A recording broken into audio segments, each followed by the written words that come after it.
Hola amigos, bienvenidos a esta nueva emisión de la Diáspora Habla en Sin Filtros. Me acompaña nuestro aliado, Juan Medici, bienvenido. Ay, muchísimas gracias, encantado en saludarles y obviamente en saludarte a ti en esta Diáspora Habla. Wow, me encanta el título, la Diáspora Habla. Así es, la Diáspora Habla, porque es que la diáspora está por todas partes. Te cuento, Juan, una vez yo estaba trabajando en Europa, en Bruselas, y decidí irme a Islandia, porque quería conocer Islandia, se me presentó la oportunidad y me fui para allá. Y dije, bueno, yo no conozco a nadie aquí en Islandia, pero nunca había ido para Islandia. Me metí en Facebook y puse venezolanos en Islandia y aparecieron como 100. Así es que la Wow, diáspora está en wow, todas partes. Me fui a Alaska y en Alaska hay venezolanos y areperas. La diáspora está regada por todo el wow, mundo. Pero hoy wow. nos llenamos de júbilo porque tenemos una invitada muy especial a quien admiramos y queremos mucho. Le vamos a dar la bienvenida, es una de las cineastas que más ha representado a Venezuela en los festivales internacionales. Extraordinario trabajo, aplaudido, premiado, es una laureada directora de cine y por eso pues nos sentimos muy orgullosos, Juan y yo, de traerles una Así es. conversación con ella en lo más íntimo del hogar, cosas que nos va a contar que muy probablemente no vaya a contar sino en esta diáspora, porque somos venezolanos, porque compartimos todos los valores, todos los conceptos bellos que nos unen, los principios, Juan. Correcto, correcto. Bueno, vamos a darle la bienvenida. Yo estoy Pero ansioso antes, ya por conversar con él. sí, pero antes vamos a darle la bienvenida también a toda la gente que nos está acompañando desde el super chat y particularmente a nuestros moderadores. Muchísimas gracias a las llaves por siempre hacer el trabajo de moderar todos los comentarios y bueno, cuando vienen los atacantes del lado contrario, siempre ellos están ahí bateando. Pero hoy, bueno, vamos a darle la bienvenida a Margarita Cádenas. Ella es la directora, guionista, productora, fotógrafo franco-venezolano, vive en París, nos atiende desde París, nació en Venezuela y estudió en la Escuela de Comunicación Social de la Católica, del Andrés Bello. ¿Recuerdas, Juan, qué bella esa universidad? Claro, claro, increíble, bellísima y bueno, nada, yo quiero comenzar con esto, Maybor. Me estás alargando mucho la llegada de Margarita. Sí, vamos a darle la bienvenida a nuestra invitada Margarita Cadenas. Adelante, bienvenida. Bienvenida, Ay, Margarita. qué bellos. Gracias, gracias, gracias, gracias por esas palabras, Maybor. Y gracias por las ansias. Yo también tengo ganas de conversar con usted.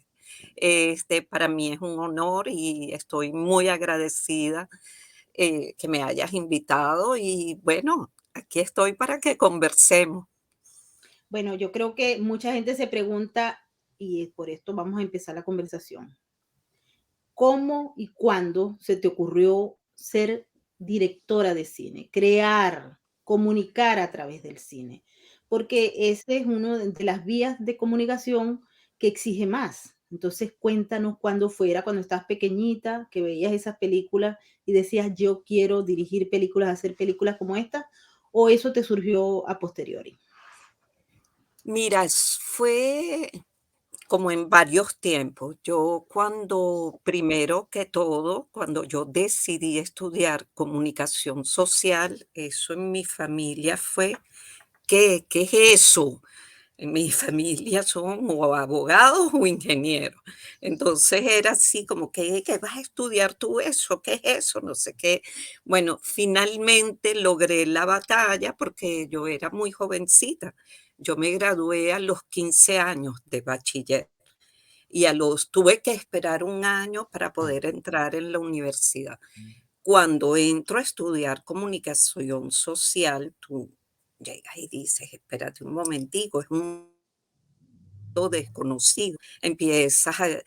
Sobre todo en los estudios de cine, yo tenía un profesor que era Marcos Reyes Andrade y nos hacía descubrir muchísimo películas y yo empecé a descubrir a Berman y yo decía, wow, ¿qué es esto? Me fascinaba, pero nunca me atreví. Después me fui a estudiar a Inglaterra y allí escogí dirección. Y cuando escogí dirección, mi profesor en Londres, él me dijo que yo tenía talento para eso. Entonces, tú sabes, así como el granito que se empieza ahí a trabajar en tu mente, y me vengo a Francia y empiezo a estudiar aquí, pero empecé a trabajar rápidamente y me caso con un director, con un joven director y guionista francés. Y nunca me atreví entonces a dirigir, porque para mí ese era su terreno y además él era el francés, tú sabes, como que uno mismo se pone límites. Y cuando muchísimos años después bueno, pero trabajé, ¿no? Siempre en cine aquí como asistente, he hecho carrera, ¿no? Empecé asistente de dirección, primero, segundo, o sea, tercero, segundo, primero. Y después producción, y hice mucha producción, trabajé mucho en producción, produciendo publicidad, televisión, cine. Y cuando años después me separo, me divorcio de mi esposo, ahí empecé a atreverme y ahí es cuando empieza mi carrera de dirección. Siempre la tuve, pero yo nunca me atreví. Yo dije, no, yo soy buena productora, este, no, eso es los directores, pero bueno, llegó el momento en que empecé a atreverme y me atreví y bueno, y no he dejado de atreverme. Tengo una pregunta extraña. ¿Qué tipo de películas se ven en una casa donde hay dos directores de cine? Bueno, como él era francés, veíamos muchas películas francesas. El tipo de películas es todo tipo de película, pero sobre todo en la época que nosotros estábamos juntos, yo empecé a descubrir el cine francés. Entonces él fue toda la Nouvelle Vague, veíamos muchísimas películas y yo aprendí muchísimo de cine con él. Pero también pasa, tú sabes, cuando vienes, yo venía de Venezuela, me fui de Venezuela muy joven, apenas me gradué en la Católica, trabajé ahí como un año rapidísimo como periodista y me fui a estudiar en Inglaterra y después de Inglaterra me vine a Francia. Entonces, tu educación es la educación de un adolescente, vamos a decir, no es una educación madura. Entonces, la madurez a nivel de cine, yo la comienzo realmente es en Inglaterra, porque ya ahí en la escuela ya era otro nivel, en la BBC, la BBC, de Londres y después en Francia, cuando yo me caso con Patrick, empiezo yo a descubrir todo el cine francés, entonces, y a ver, entonces que se ve muchas películas francesas y yo que siempre he tenido como una gran pasión por las películas de aventura. Bueno, y mi primera película es una película de aventura que es Cenizas Eternas, mi primer largometraje. Wow. Margarita, hay un aspecto importante, ¿no? Cuando yo estudiaba en París, se empezó a hablar, bueno, allá es muy atractivo lo que son las poblaciones indígenas de América Latina, eso siempre le llama la atención. Recuerdo que había una película que a posteriori, pues fue muy llamativa para el pueblo, no solamente francés, sino también para Europa, que se llamaba Un indien dans la ville, que era Sí, un indio en la ciudad, que sí, sí. recuerdo que Con esa película, Thierry Lhermitte y Hervé Palude, que era el director, y y, después vino El Jaguar, después vino Jaguar. y Y después eso vino Barrage sur l'Orinoco, donde yo era la guionista y productora. Ahí todavía no era directora. pero Sí, recuerdo es que esta película permitió mostrar las poblaciones indígenas, pero particularmente ese era un indio de Venezuela. Era un indio que sí, había ido de Venezuela, un niño indio, indígena para Europa y bueno, o sea, realmente las imágenes eran preciosas. ¿A ti te llamó la atención esto de difundir lo que es la parte de la riqueza cultural indígena? Sí, Hemos sí. visto y la diversidad cultural, todos estos paisajes tan preciosos que hay en nuestra Venezuela, pero que mucha gente lo desconoce. Cuéntanos tu inspiración particularmente sobre ese aspecto. Okey, bueno, y pasan varias cosas que son importantes, que tiene que ver también con la situación en Venezuela en ese momento. En Venezuela era una destinación para ir a filmar. Había seguridad, había buenos técnicos, los decorados fantásticos, tenías todas las capacidades que podías, ¿no? Filmar. Entonces era muy atractivo. ¿Y qué pasa?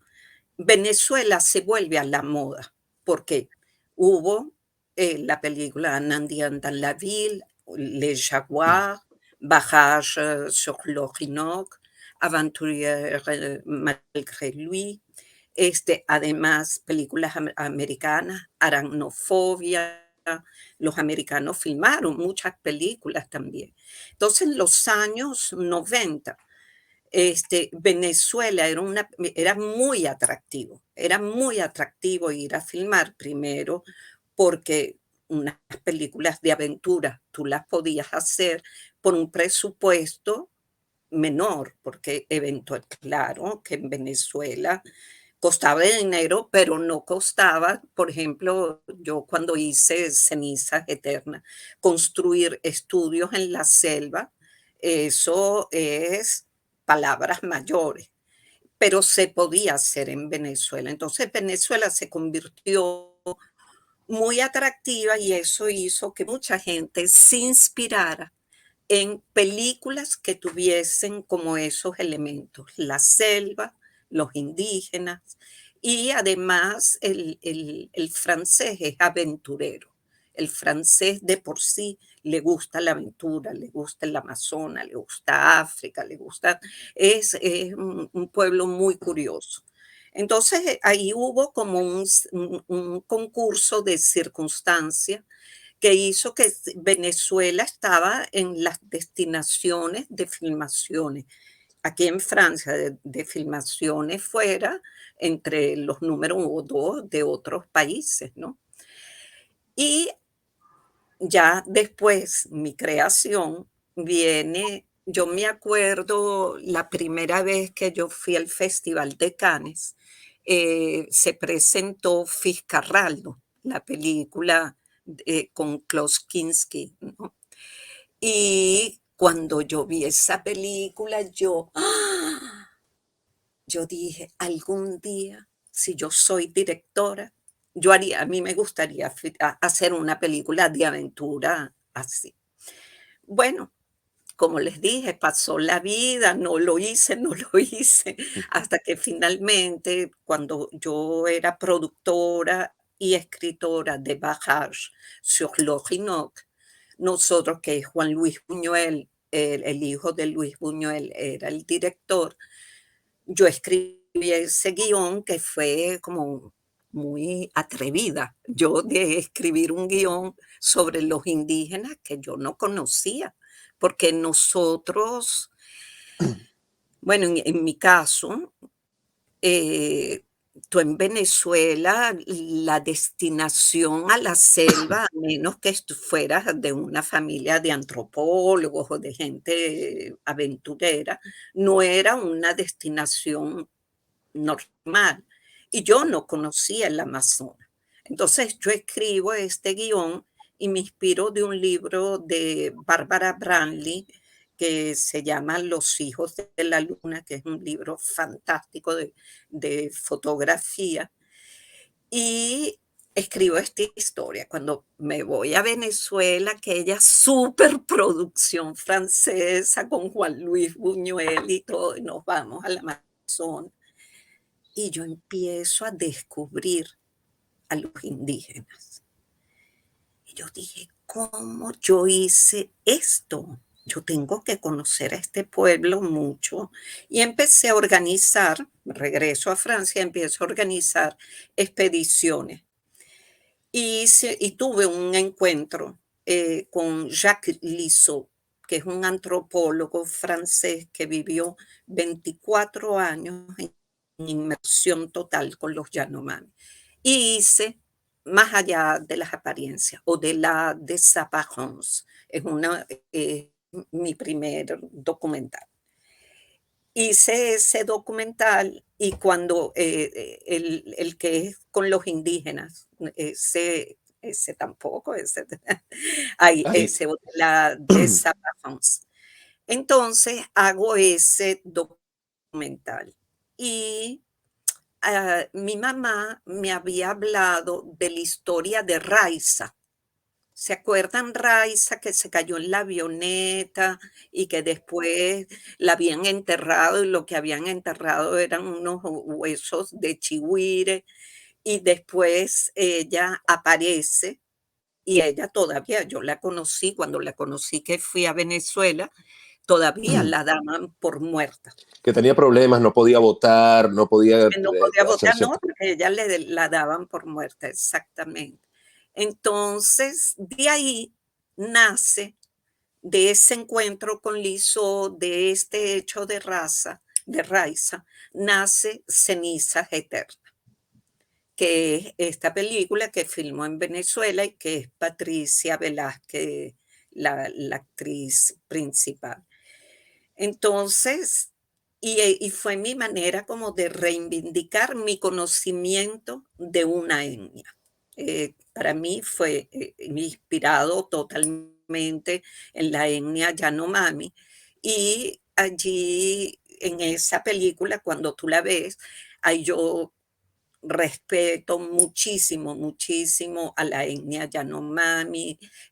Trabajé con Jacques Lissot, trabajé con Marie-Claude Mathey-Muller, dos antropólogos súper importantes que han estudiado a los Yanomami. Y la película es hablada en Yanomami. Los actores tuvieron que aprender a hablar en Yanomami. Entonces, ahí fue como enseñar que en realidad mi respeto hacia la etnia y hacia los indígenas, lo hice en cenizas, ¿no? Y bueno, y en Au-delà, porque Au-delà Desapparence es contar la historia de este antropólogo, ¿no? Entonces ahí es cuando empiezo a dedicarle mi tiempo a la selva venezolana. Muy Wow. interesante. Adelante, Juan, con tu pregunta. No, me gustaría saber si tienes algún recuerdo, alguna experiencia vivida durante esas filmaciones que por lo general los venezolanos no conozcamos sobre los Yanomami. Mira, yo tengo varios, pero hay uno en particular, que es cuando yo estaba empezando, tú sabes, en la parte de investigación, organizando viajes para allá y pequeñas expediciones, y Melesio, que era como mi contacto, eh, nos encontramos en Puerto Ayacucho, cita en Puerto Ayacucho, en la plaza que tiene la gobernación de un lado. Del otro lado tienes a los salesianos. Del otro lado tienes a la Guardia Nacional, o sea, los poderes alrededor de la plaza y yo sentada ahí con este Yanomami Melesio.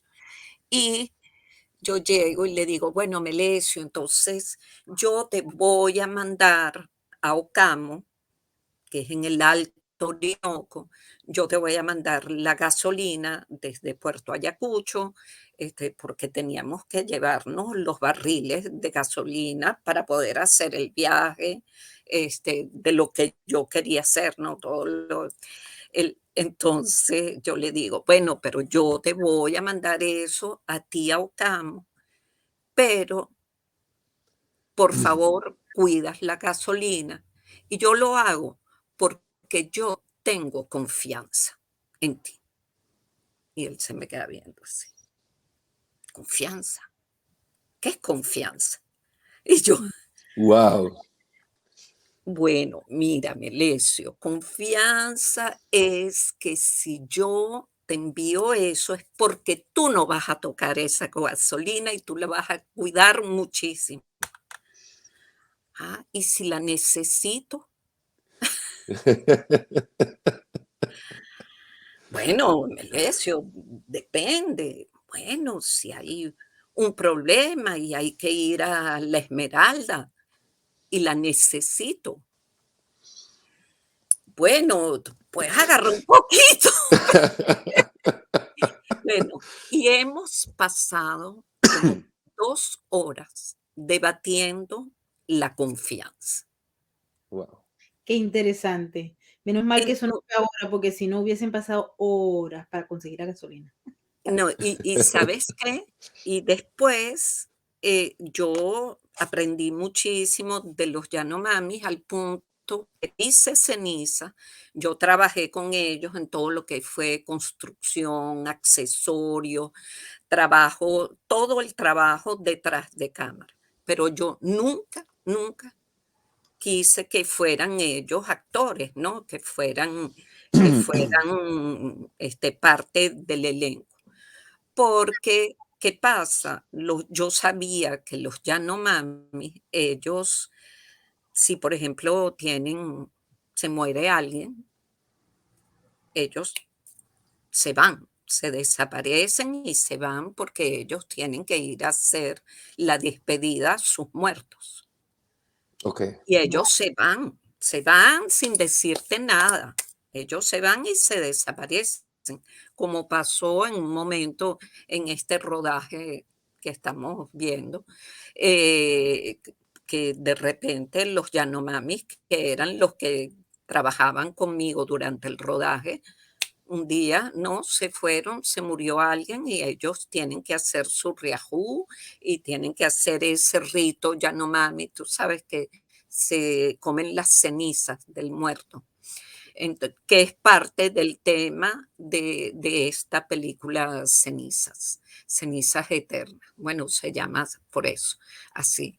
Entonces, yo aprendí muchísimo, muchísimo con los Yanomamis. Ellos me enseñaron a mí a ver más allá, a que las cosas no son lo evidente, a poder comunicar, por ejemplo, el día del rodaje en esa foto, cuando llegamos, el Autana estaba totalmente, totalmente, totalmente tapado. Y yo dije, bueno, ¿qué vamos a hacer? Yo le dije, bueno, vamos a salir, traigan todo el equipo, los actores que vengan subiendo, porque eso fue una expedición, llegar a hacer ese rodaje. Y, y con el Yanomami, ya no era Melesio, era Antonio, que estaba conmigo, llegó él y me dijo, háblele a los espíritus. Y me dejaron sola porque estaban subiendo el material y me encuentro yo en ese lugar sola frente a la Autana. Y yo le decía, pero Autana, a la montaña, yo vine hasta aquí para filmarte. Tú eres la imagen del Amazonas. ¿Cómo no te voy a ver? Y yo ahí hablando con mi montaña. Cuando sube Patricia, Arlette, Francisco, yo le digo, ellos como esto fue un equipo súper reducido, porque hay que respetar mucho. Es más, antes de empezar a rodar, yo tuve que hacer venir 3 chamanes, un chamán Yanomami, un chamán Piaroa y un chamán,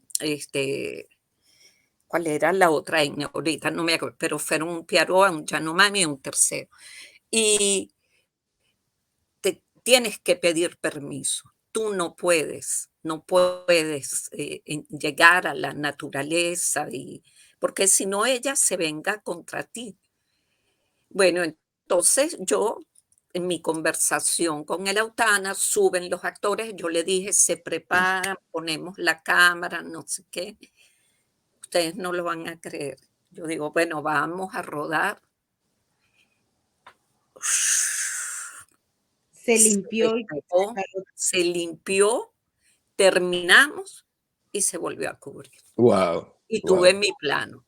Eso era para hacer 2 planos. El último plano, que era el día siguiente, es todo nublado, pero era perfecto. Pero lo que era en raccord, o sea, ¿cómo se dice raccord en español? Que Oh, tiene que imagínate. ser igual, que tiene que ser igual, la continuidad, ¿no? A nivel de Correcto. luz y todo eso. Ok. Eso se descubrió y tuvimos nuestra botana allí siempre. Sí, fue muy bella experiencia, muy bella. Maravilloso. Y otra experiencia con Antonio, para este rodaje, esta película, me tardé muchísimos años en conseguir el financiamiento para hacerla y todo eso, porque es una película costosa. Y yo un día llegué y dije, bueno, ya, esta foto que ven allí es el día siguiente. Mira como que no se ve, no Exacto. se ve la butana. Atrás está la butana. Wow. Entonces, yo llego y dije, bueno, ya no puedo más, yo me regreso a Francia, no se consigue el financiamiento, bueno, será. Y hablo con Antonio y yo le digo, mira, Antonio, lamentablemente la película no se va a hacer. Me dice, no, la película va. Y yo le digo, mira, Antonio, yo sé, pero es que no, mira, no va, lamentablemente esto no va a poder ser, yo me voy para Francia. Me dice, la película va. Los chamanes dicen que la película va. Y yo, bueno, mira, dile a los chamanes que lamentablemente no van, que yo me regreso a Francia. Me vine en julio. En diciembre, Pilar Arteaga, mi compañera, mi socia que me acompañó en toda esta aventura, esta locura con esta película, Pilar, ella me llama el 23 de diciembre y me dice, Margarita, nos aprobaron el presupuesto, lo que Wow. nos faltaba. Wow. Y yo, wow, bueno, que llego en febrero, le digo yo. Entonces, cuando llego en febrero, suena el teléfono en mi casa en Caracas, cuando tenía la casa en Caracas. Llega, suena el teléfono y era Antonio. Yo, Antonio, me llamaste, no lo puedo creer. Yo justamente estoy llegando, sí vamos a hacer la película. Y yo le digo, y bueno, ¿y por qué me llamaste? Y me dijo, yo sabía que tú Wow. llegabas. Así, señor. Excelente. A mí me pasaron cosas en esta película que fueron, sí, muy fuertes, experiencias muy fuertes. Sí. Margarita, cuando se tiene la oportunidad de ofrecer imágenes tan hermosas como las de nuestro país, pero que hoy en día se ha transformado, pasaron 2 décadas y pareciera que no es fácil reconocer el país como está y vemos todos los abusos que se están cometiendo, no solamente con la población, también con la naturaleza, y vemos lo que está pasando con mucha preocupación en nuestro querido Parque Canaima y nuestro muy admirado Salto Ángel. Tú dices, ¿cómo comunicar? ¿Cómo podemos ahora comunicar lo que ocurre en Venezuela sin caer en una línea política? Tú te lo has planteado porque sé que hiciste este documental que dio mucho que hablar y fue muy aplaudido y que antes de que estábamos conversando, del programa, vimos cómo pues la disidencia es castigada. Cuéntame cómo te sientes tú en función de querer comunicar lo que está pasando, pero a la vez tener una serie de reglas que cumplir y también una gente que no está dispuesta porque no conoce la palabra tolerancia. Mira, fíjate tú que yo creo que la sinceridad del discurso, tu discurso como cineasta, cuando tú le llegas realmente a la gente, tu película se convierte en un éxito. Y eso, por ejemplo, Mujeres del Caos era porque yo veía la situación en Venezuela en el 2016, lo que me contaba mi familia, todo lo que estaba pasando, y yo decía, no puede ser que en Francia no digan nada. Y esta película yo la hice pensando en Francia, para hacerla para Francia. Yo digo, tengo la posibilidad, estoy aquí por lo menos yo quiero comunicar. Bueno, yo nunca en mi vida me imaginé que esta película iba a tener el éxito, sobre todo, yo diría mundial, ¿entiendes? Porque esta película fue doblada en chino, en chino, en hongkoniano, vamos a decir. Esta película fue doblada en portugués, fue traducida en muchísimos idiomas y dio realmente la vuelta al mundo. Y se convirtió en un arma de político, de mostrar algo, pero cuando tú ves la película, es una película muy sencilla, es una película muy humana, es una película intimista, es una película donde lo que nos interesa son esas mujeres, como ellas viven, quiénes son y lo que ellas nos pueden retratar del país. Por eso fue que yo escogí 5 mujeres de generaciones diferentes, de medios sociales, clases sociales diferentes, de racialmente también diferentes, para tener como una paleta y sobre todo a mí el miserabilismo es algo que no me gusta, porque el miserabilismo lo que hace es poner distancia. Estas mujeres, lo que yo quería es que cualquier espectador que las viera se pudiese identificar con ellas, que pudiesen decir, esa persona la hubiese podido conocer, ¿no? Entonces, esa película yo la tuve que hacer clandestina. No, esto fue sin permiso, nadie, o sea, para que no se supiera que yo estaba filmando, los equipos venían de diferentes lugares de Venezuela, no fue que se alquiló en Caracas ni nada de eso. Es más, un día donde guardábamos el material, cuando llego había una reunión del sindicato de productores y yo entro con mi equipo y los veo a todos así, y ellos, ¡ah! Margarita, ¿y estás filmando aquí? Yo le digo, sí, estoy haciendo una cuña. Bueno, porque salir de Venezuela con todo el material, sin permisos, nosotros pasamos miedo, nos tocaron, filmamos en hospital y en el hospital, eh, tú sabes que está vigilado, tienes milicianos por todos lados. En ese momento había específicamente, no se puede filmar ni las colas ni en los hospitales.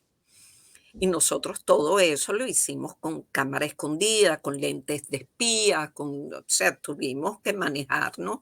Fue una película clandestina, vamos a decir, sin permiso de rodaje ni nada. Eso lo filmamos y yo salí, terminé un día y al día siguiente me monté en un avión y me vine y fue pasar la frontera sabiendo que yo tenía o sea, el material conmigo fue horrible. Yo dije, yo no sé las mulas cómo hacen para pasar, oye, porque Qué susto.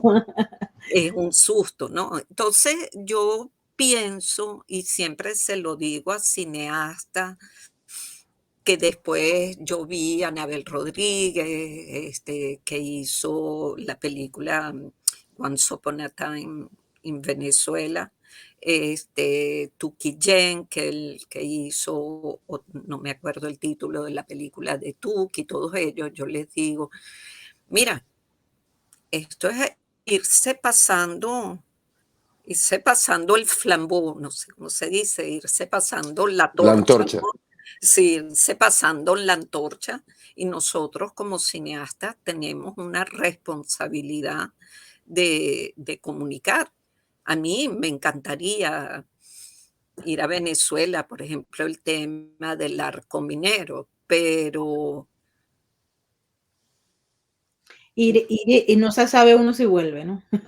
no, o quizás no es la cuestión, no es la pregunta si vuelves, sino, como me dijo un diputado venezolano, me dijo, mira, Margarita, a lo mejor no pasa nada, pero a lo mejor te pueden aplicar la ley del odio, te pueden aplicar, quitarte tu pasaporte venezolano, pero yo soy francesa, pero como soy nacida bueno, tú sabes, ese estilo de cosas.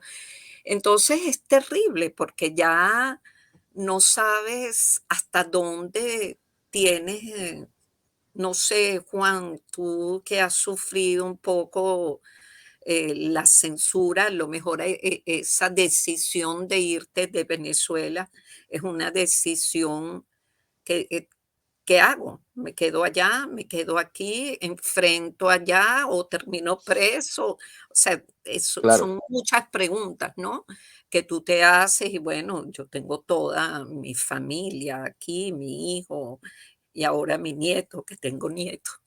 Entonces, este, es muy difícil y yo trato de pensar, de buscar un tema que sea lo suficientemente fuerte para impactar al nivel de Mujeres del Caos, hecho desde fuera.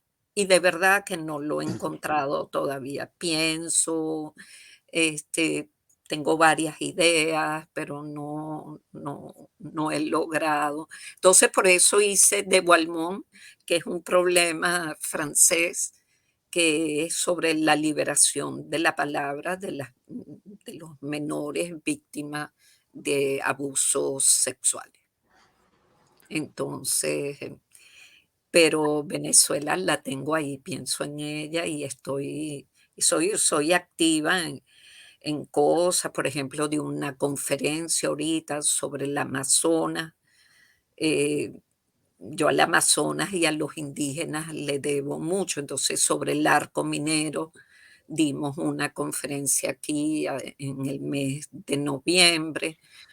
Vamos a hacer otra en Oslo este año. Y bueno, sigo tratando de ver cómo comunicar, porque lo importante es comunicar. sí, a veces yo creo que no se consigue la manera, o por lo menos antes de que yo saliera de Venezuela, siempre pensé, yo no puedo salir porque la única razón por la que yo debo hacer protesta es porque tengo que estar dentro de la protesta, entre la gente haciendo lo que mejor sé hacer.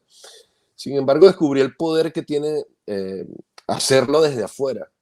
Primero que te da otra perspectiva que quizás siendo venezolano y estando dentro de Venezuela no la puedes, no la percibes, no la tienes al alcance. Ujú. Eh, y creo que en cualquier momento vas a conseguir la forma de contarnos una historia increíble que haga que muchos venezolanos se conmuevan. Estoy segurísimo de eso porque conociendo ya tu trabajo, sin duda vas a conseguir esa herramienta y vas a decir, mira, esto es lo que hay que mostrar. Y los venezolanos te lo van a agradecer, como ya han agradecido tus trabajos anteriores. Bueno. espero.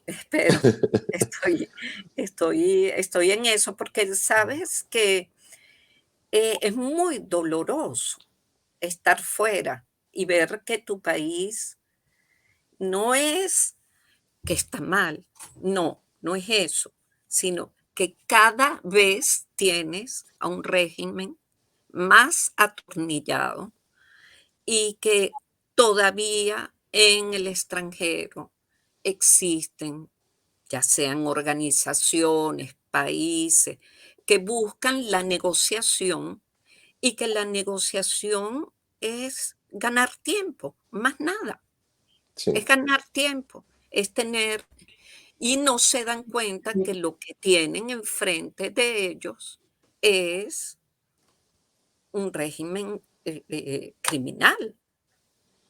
Así correcto, correcto. Tú no te puedes sentar.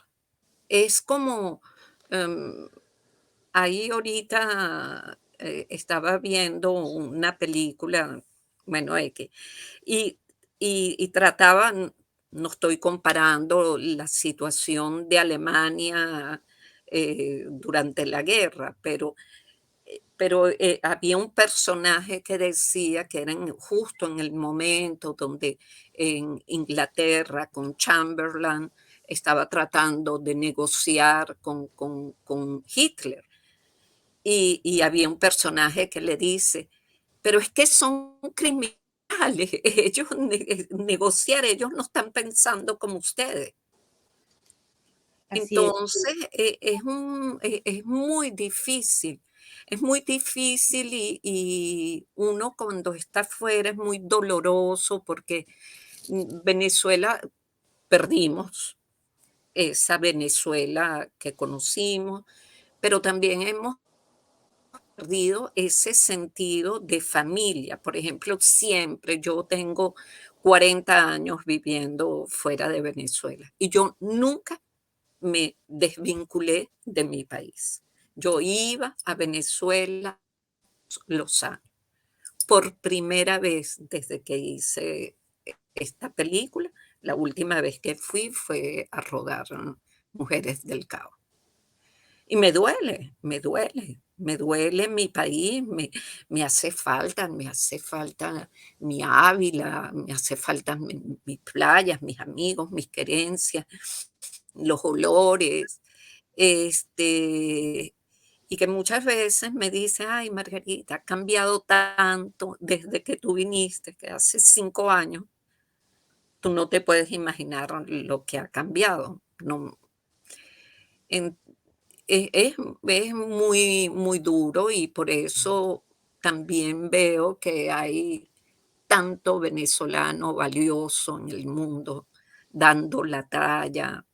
Aquí ahorita una cantante lírica venezolana que está en Estados Unidos vino a París, que se ganó un premio, y era una muchacha de Katia, y valiosísima cantante lírica, una que tiene años y años trabajando, pero que se fue y ella quisiera. Siempre lo que lo hace es a través de la música. Entonces, a veces en sus conciertos pone una canción venezolana, o de Simón Díaz, y entonces la interpreta, ¿no? Y hay muchos venezolanos valiosos y que lamentablemente si todos los venezolanos estuviésemos en Venezuela trabajando para sacar el país de donde está, lo haríamos, pero es que estamos en una situación como sin salida, porque antes pensábamos que no, bueno, cuando se vaya o que habían elecciones, o sea, como que vivimos en esa fantasía el día que se murió Chávez y esto siguió igual y se empeoró, pero el legado de Chávez quedó, el legado para ellos. No Claro, estoy hablando claro. del legado, el legado para ellos, ¿no? Así es, Porque y para aclararlo por si acaso, ¿no? El sistema, el régimen, es un sistema cuyos actores fundamentales no son absolutamente necesarios. Son importantes porque cumplen un rol fundamental, pero a la hora de presentar al régimen como tal, hay actores que pueden sustituir a los otros y Maduro sustituyó a Chávez y sin duda alguna Maduro va a ser sustituido, ojalá y no sea por el que nos están diciendo, porque nos hablan Ah, de la opción de este señor Rafael Lacaba, el Drácula de allá, de, que es el gobernador de Carabobo, y ojalá y no sea él, pero hay mucha gente que me dice, este es el hombre que puede suceder a Maduro y yo. Ahí sí es verdad que ya como que demasiado, pero bueno, es un deterioro que sigue la marcha paulatina, pero no nos vamos a despedir en este programa negativos, pesimistas, no, no, no, no, no, No, no, no, todo no. lo contrario, porque es que la diáspora triunfa, la diáspora es maravillosa. Yo le quiero decir a Margarita que cuando a mí me toca viajar mucho por todas partes y me fui a Honduras, estuve por la frontera con Guatemala y con El Salvador. Y allí conseguí a muchos venezolanos que huyen diariamente del horror del chavismo y hablé con ellos, o sea, cuando ellos me vieron, yo estaba haciendo un trabajo más bien como bajo perfil y había gente que me conocía, me empezaron a gritar los que yo andaba, o sea, yo andaba en un equipo y me dijeron, pero se supone que estamos bajo perfil, ¿cómo sabes? Esa gente con tanto, le digo, no sé quiénes son, ¿no? Primera vez en mi vida que los veía, pero fue tan hermoso verlos, pero a la vez tan triste. Lo triste es que estaba en una condición prácticamente precaria, inhumana, con un calor, había allí no sé cuántos grados de temperatura, mosquitos propios del clima de allí, de la zona. Y lo bonito, lo optimista, es que ellos me decían, te seguimos, así que vamos a triunfar. Nosotros salimos del país para ganarnos el mundo. Estamos dispuestos a hacer lo que tengamos que hacer profesional, humanamente, para ganarnos un espacio. Y eso es positivo, independientemente de la precaria condición en la que se encontraban, que yo más bien hice como nosotros hicimos una vaca para dejarle a la gente todo el dinero que teníamos en la moneda local y en la que no era moneda local, porque consideramos que ellos estaban haciendo, a pesar de que estaban por las vías ilegales, ellos estaban haciendo eso por lograr un sueño. Y creo que hay muchos venezolanos que están por todas partes del planeta. En Papúa, en Nueva Guinea, hay venezolanos queriendo conquistar el mundo. No, es que hay venezolanos por todos lados, es impresionante, impresionante. Yo estuve justo antes de la pandemia, estuve en Isla de Pascua. Habían venezolanos en Isla de Pascua. Yo decía, pero yo no lo puedo creer.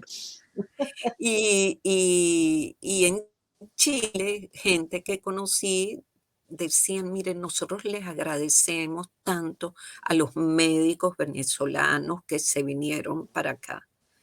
Dice, los venezolanos son preparados, hablan idiomas y al mismo tiempo entonces están los que lo quieren y están la envidia, que Sí, también es otro problema, sobre todo en Suramérica, ¿no? El problema sí. que existe.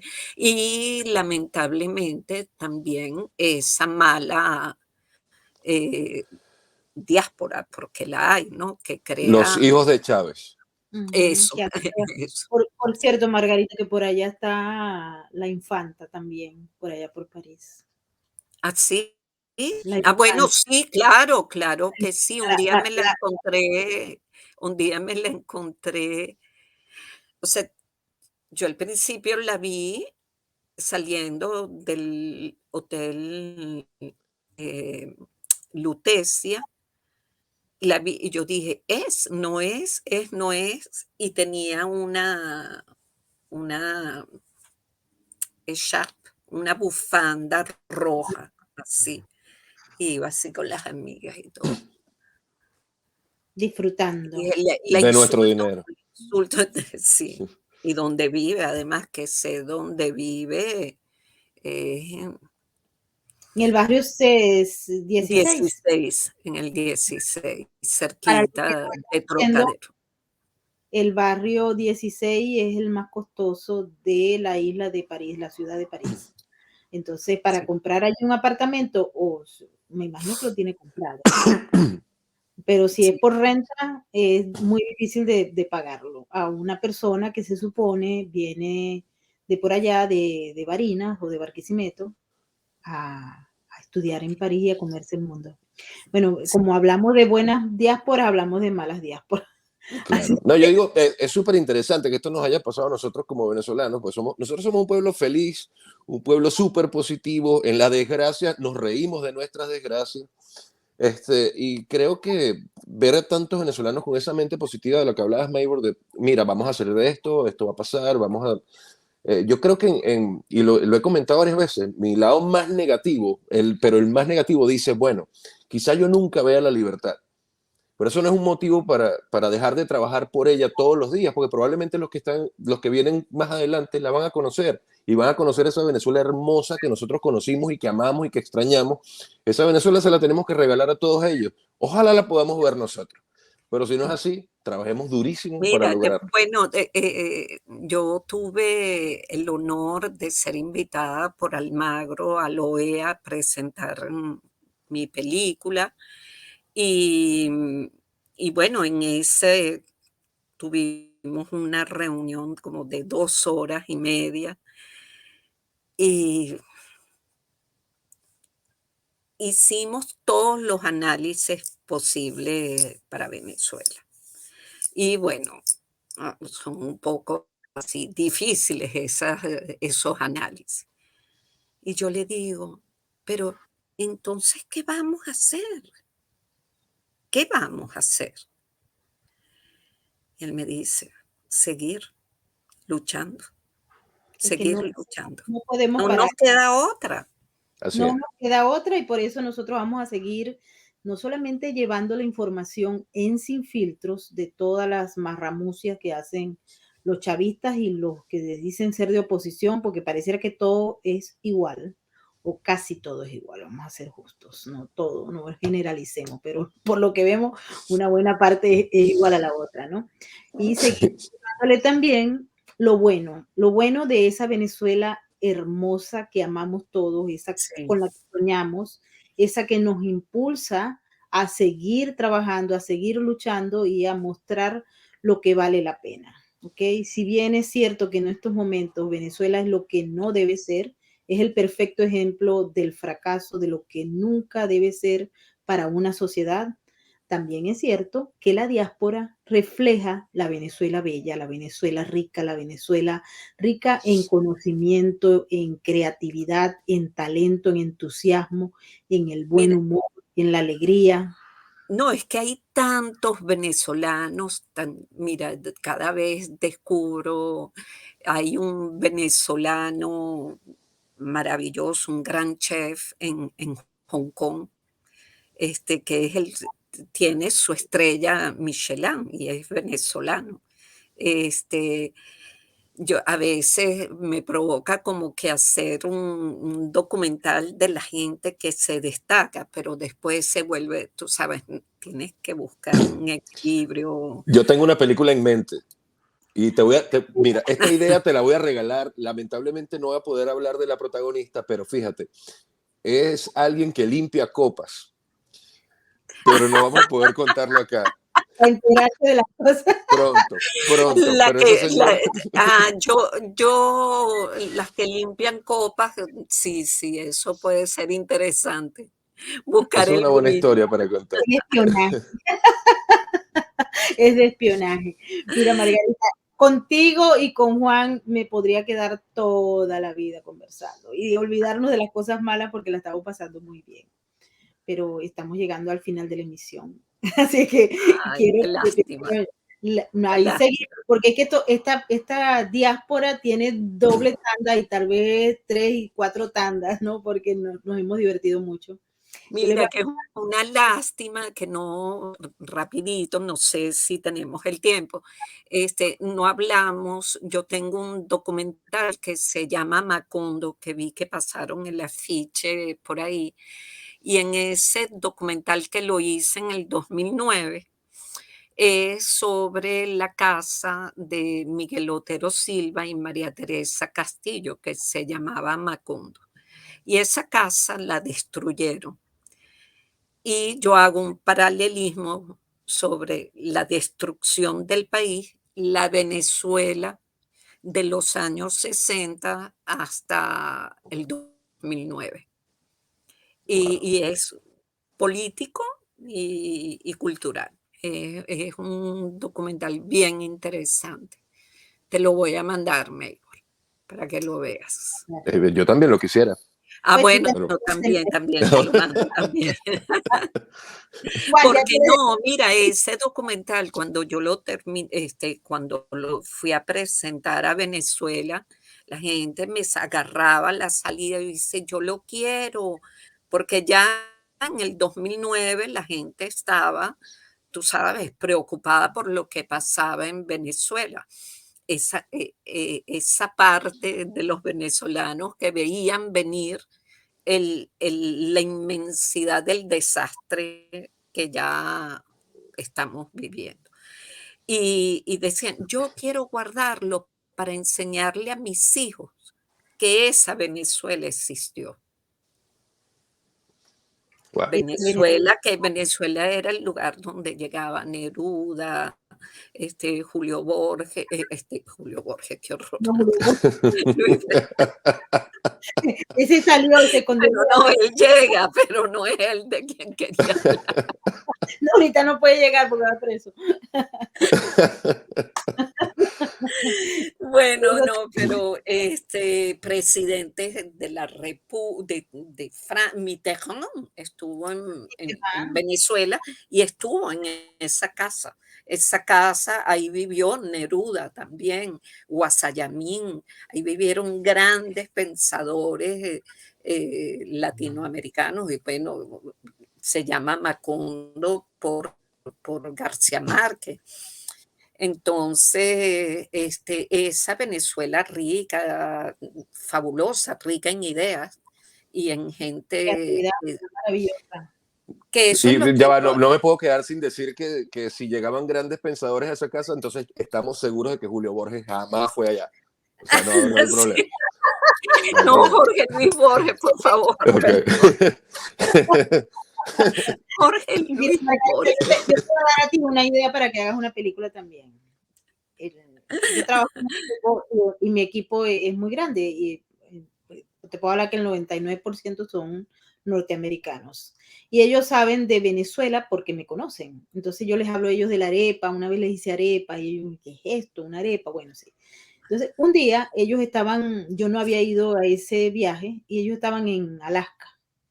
Y de pronto vieron un sitio donde vendían arepas. Y No, ellos se fascinaron porque hay una arepera en Alaska, sí, hay arepera en Alaska. Entonces, estos gringos, pero gringos que no tienen ni una sola palabra en español, vienen y me dicen, ¡ah! Ellos me llaman por teléfono y me dicen, May, arepa, arepa. Y yo, ¿arepa dónde? En Alaska hay arepa, sí. Y entonces viene el que me estaba conversando y me dice, es que te voy a presentar a un tipo, maracucho, maracucho. Y yo, y alegría, me hace el hombre por teléfono. Y el maracucho, ¿qué fue? ¿Cómo estás? Y le digo, ¿y qué estás haciendo tú en Alaska? Mira, Maduro me vino para acá. No, aquello era increíble. Wow. Y ay, no. yo luego, o sea, después de toda esta historia que me la hicieron por referencia, ellos se comieron una arepa que parece que son las arepas más caras porque cuestan como $30, $25, porque es muy difícil llevar la harina pan y todo eso para allá, para Alaska, ¿no? Pero ellos tienen una arepera, hasta ahí llega, ¿no? Y la idea de que hayan sido unos maracuchos que se fueron a Alaska sin una arepera es súper Claro, es que Bueno, te iba a pero decir, no creo que sea tanto problema. Iba a decir, no creo que perdón. sea tanto problema llevar la harina pan y la cosa. Lo más difícil fue llevar a un maracucho a Alaska. Sí, eso sí. Mira, Bueno, hay tú muchos sabes en Canadá también. ¿sabes lo que les conté de las protestas que tuve en California y que estaba ese grupo de venezolanos que se llevaron la bandera y en el medio de los gritos ellos sacaron la bandera? Después, todos ese grupo, todos eran de Puerto Ayacucho. Wow. Y yo le decía, pero Puerto Ayacucho, ¿y ustedes qué hacen en California? Y en Y grupo. se vinieron en tren y era que ellos se van a trabajar las tierras. Tú sabes que hay mucha agricultura en California y todo, creo que son como 3 familias, todos se fueron a vivir a California. Hay un pueblo aquí No, también son 7. en New Jersey donde todos son de Barquisimeto. En el pueblo van a construir, viven en casas. Y un día con un amigo que andaba buscando un paquete me enteré, y es maravillosa la historia, de que mucha gente de Barquisimeto se viene y se mete allí a vivir en esas casas, y en el pueblo ya lo llaman la pequeña Barquisimeto. Imagínate por dónde vamos. Wow, Imagínate. wow. No, es maravilloso, te lo juro. Ahora sí Bueno, nos pasamos de tiempo. Le quiero dar las gracias a toda la gente que nos ha acompañado desde nuestras diversas plataformas, pero también desde el Super Chat. Espero que la hayan pasado tan bien como la hemos pasado Juan, Margarita y yo, que hemos disfrutado mucho hacer para ustedes esta tertulia donde hablamos de todo y donde nos queremos despedir con alegría, con optimismo y con ganas de seguir adelante. Recuerden que cuando uno no se puede deprimir, porque eso es una enfermedad solamente prohibido. para los ricos, que las terapias, por lo menos aquí en Estados Unidos, una terapia para una depresión cuesta muchos dólares, y ustedes no se pueden dar ese lujo. Razón por la cual no se depriman. Cuando usted se deprima, ponga un chiste venezolano, bueno, busque dónde reírse, busque un abrazo, que los abrazos quitan todo. ¿No es así, Juan? Margarita. Así es. Así es. Y ahora sí nos despedimos. Mil gracias, Margarita, por haber compartido con nosotros.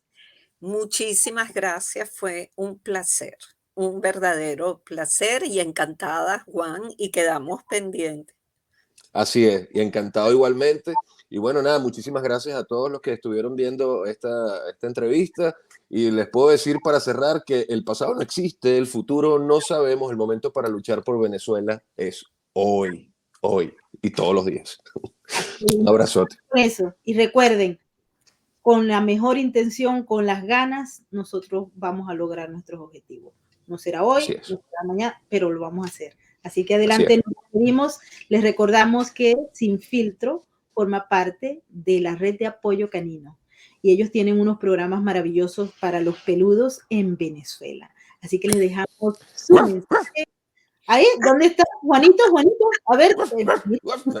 Sorry. Lo tenía que hacer. Ahí está el mensaje de la RAT, y Juan, que también es un embajador de esta red de apoyo canino. Adelante, muchachos, con el video. Su mirada no conoce de estadísticas. Aún así, millones de ellos padecen una cruda realidad. Su lealtad es inquebrantable, aunque no haya nadie con quien compartirla. La diferencia la haces tú. Adopta, esteriliza, colabora. Red de apoyo canino.